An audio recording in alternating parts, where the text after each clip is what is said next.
Hi, வணக்கம். எல்லோரும் எப்படி இருக்கீங்க? வாங்க வீடியோக்குள்ளே போயிடலாம். இது வந்து பார்ட் 3 வீடியோ தாங்க. ஹவ் டு மேக் த கொத்து பரோட்டா. எப்படி வந்து கொத்து பரோட்டா வீட்டில் செய்யணுன்றது பார்ட் 1, பார்ட் 2 வீடியோவில் வந்து போட்டுட்டேங்க. இது பார்ட் 3 வீடியோ கம்ப்ளீட்டட் ஆயிடுச்சு. கொத்து பரோட்டா, அதாவது பார்ட் 1 வீடியோவில் 6 பரோட்டா வாங்கிட்டு வந்தோம். 3 சிக்கன் கிரேவி கொடுத்தாங்க.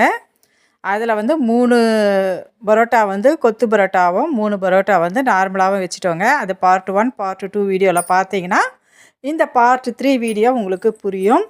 இந்த கொத்து பரோட்டா வந்து கடையில் வாங்கிறத விட அவ்வளோ டேஸ்ட்டாக இருக்குதுன்னு நான் சொல்லலைங்க, குட்டீஸே சொல்லிட்டாங்க இல்லைங்களா. அவங்க சொன்னாங்கன்னா நோ அப்பீல்.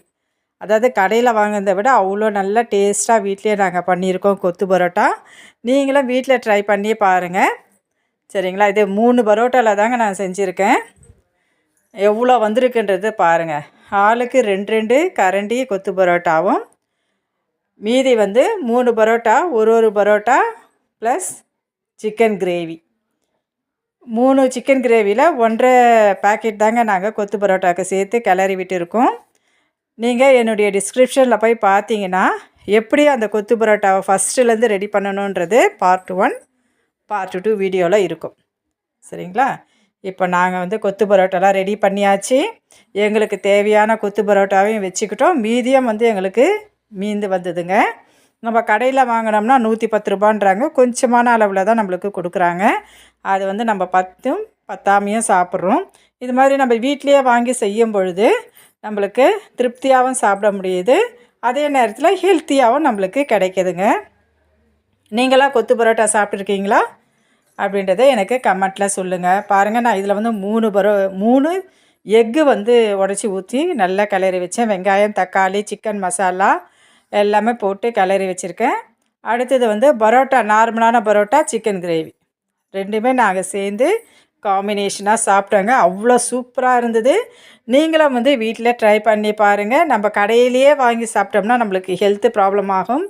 அது நம்மளுக்கு ஆசைப்பட்டதை நம்ம வீட்லேயே நம்ம செஞ்சு சாப்பிட்டோன்னா நம்மளுக்கு உடம்புக்கும் நல்லது, டேஸ்ட்டும் நல்லாவும் இருக்கும் சரிங்களா.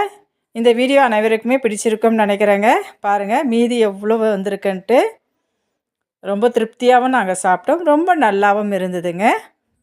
என் வீடியோவை பார்க்குற எல்லாருக்குமே எங்களுடைய எஸ்ஜேஎம் சேனல் சார்பாக நன்றியை தெரிவிச்சுக்கிறோம். நாங்கள் வந்து சாப்பிட போகிறோம் கொத்து பரோட்டா. பாருங்கள் எவ்வளோ சூப்பராக இருக்குது, திருப்தியாகவும் இருக்குங்க.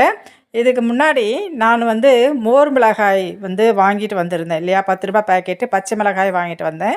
அதை வந்து நான் மோர் மிளகாயாக போட்டிருக்கேன். பாருங்கள், மோரில் நல்லா ஒரு நைட்டு ஃபுல்லாக நல்லா ஊற வச்சாச்சுங்க. பச்சை மிளகாயை வந்து கொஞ்சம் லைட்டாக கீறிட்டு அதை மோர் உப்பு போட்டு நல்லா கடைஞ்சி எடுத்துகிட்டு அதில் நம்ம கீறி வச்சுருக்கிற அந்த பச்சை மிளகாயை நல்லா சேர்த்து ஒரு நைட்டு ஃபுல்லாக ஊற வச்சுட்டு மறுநாளில் இருந்து நம்ம வெயிலில் காய வச்சு எடுக்கணுங்க. இந்த மோர் மிளகாய் வந்து வறுத்தது நான் நிறைய வீடியோவாக போட்டிருக்கேன். அதையும் பாருங்கள். பிடிச்சிருந்தால் லைக் பண்ணுங்கள், ஷேர் பண்ணுங்கள், கமெண்ட் பண்ணுங்கள். பாய்.